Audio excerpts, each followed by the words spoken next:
President Obama is expected to talk mainly jobs and the economy on Tuesday. He may have also specially selected the birthday of President Lincoln for the date of his address. Margaret Hoover, CNN political contributor and Republican consultant working on behalf of individuals on policy issues, and CNN contributor and senior political columnist for Newsweek and the Daily Beast, John Avlon, join me now from New York. Thank you both for being here. Let me start. Absolutely. Thanks for having us. You're welcome. Let's talk about the president. What do you think he will say that will be different, say, from addresses in the past? And Margaret, ladies first. Oh, kind of you. Appreciate it. Look, I hope that he takes a page out of Lincoln's book. If he truly picked Lincoln's birthday for this moment, this is a great opportunity to realize that against the backdrop of his inaugural address, if he really wants a legacy legislative reform, the reality is that there's a divided government. And he has an opportunity to not polarize the debate, but really reach out and broaden the debate and include Republicans. There are great, really hopeful steps taken forward in the last few weeks with immigration reform. I hope he keeps going in that direction rather than polarizing or poisoning the well, continues to build on the growing support for immigration reform. And John, never too early to start burnishing that legacy, is that it? Well, that is it. And this is a time of maximum political influence for President Obama, this sweet spot in administrations right after a re-election. So the challenge is going to be to really apply some policy prescriptions that are ambitious but achievable. And that with the reality divided government, that means reaching out. Polls all show the top issues in the country, the economy and jobs, and then the deficit.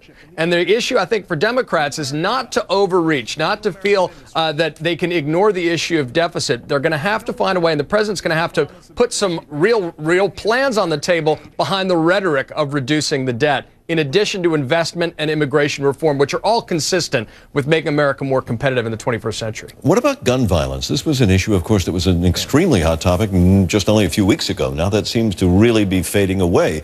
Do you expect the president to make a major issue of that in his speech? John?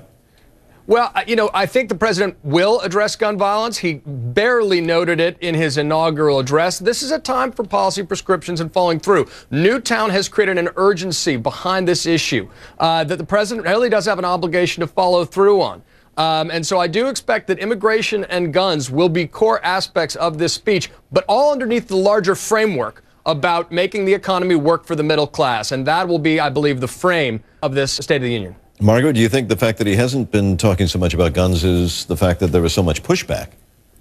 You know, I actually think what's happened behind the scenes since the president mentioned it, John's right, only barely in the inaugural address, is there actually behind the scenes have been a group of senators, Republicans and Democrats, Republicans like Tom Coburn from Oklahoma, Democrats who are supporters of comprehensive background checks. How do you make it work? What are policies that are actually going to make a difference in a quiet working group in the Senate trying to figure out what can get passed? So I expect the president will say something tomorrow, probably to stoke the flames and get it back in the public's conscience. And my sense is that there actually is hope to potentially get something done on gun control. Probably not something as expansive as Dianne Feinstein's bill, but maybe universal background checks could move forward. Let me, real quick, we've only got about 30 seconds for both of you to respond. An olive branch to Congress, do you expect that? John, do you think the president's going to be waving that, or is it not a kumbaya moment? I think that it is an obligation to do that, and Republicans have to respond in kind, not just rhetoric of bipartisanship, but actually reaching out and backing policies that they've backed in the past but have tried to obstruct under President Obama. And Margaret?